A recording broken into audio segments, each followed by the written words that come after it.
Hello, I'm Sue, and I don't know if you can see, but Maisie is eating my hand at the moment. Anyway, I'm ever so pleased to be here and have a chance to read a little bit of my book. I wrote some pony tales about 4 native ponies. One of them was a Shetland, and this is a little add-on book about taking that Shetland to Olympia to go in the Shetland Grand National.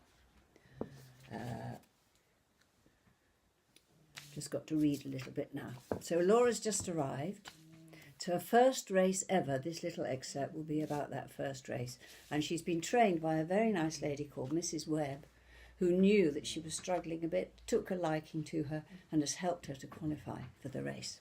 Now, Mrs. Webb is a bit fierce. She's got a heart of gold, but she can be a bit scary. They're under starter's orders. The voice was rising in excitement. One of the other ponies ran back, reared up, and waved its front feet in the air.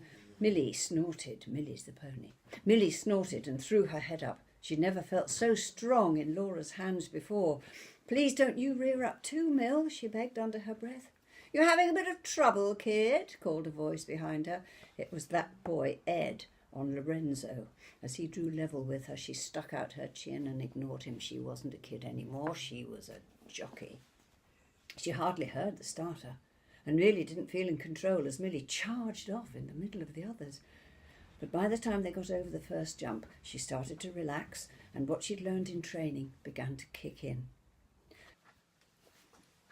Millie was jumping cleanly, and after the first circuit they were nicely placed towards the outside. Then all of a sudden someone barged up their inside and knocked Millie straight across to the right. She cannoned into another pony, Jeepers, and the rider Imogen bounced clean out of the saddle onto the arena floor. The crowd roared with laughter when she landed right on her feet and ran after her pony, waving her arms as he galloped happily on. In spite of Millie's best efforts, she was gaining ground in the final strides. They finished only 6th out of the 10 starters, and Lorenzo won the race as Ed had boasted that he would.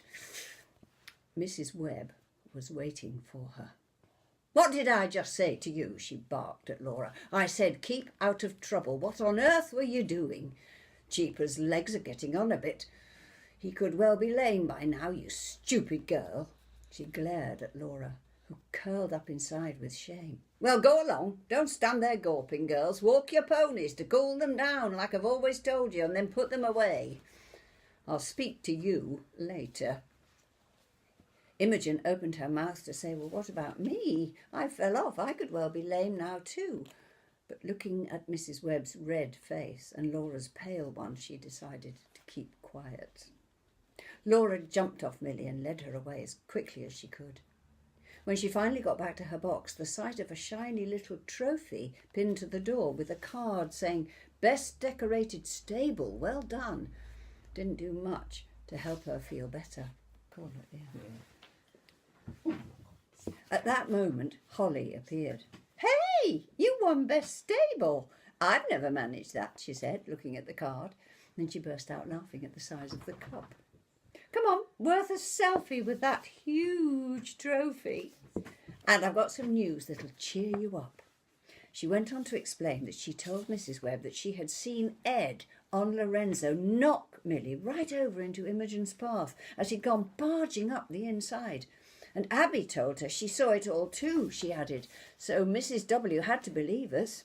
It was his fault and not yours. I think you're forgiven. Well, almost. But you better watch out for who's behind you next time." Maisie? Maisie? Maisie, did you enjoy that? Come and bite my hand again. No, she doesn't love me. She obviously didn't like this. I hope you liked it more than she did. Lovely. Bye-bye. Happy Christmas.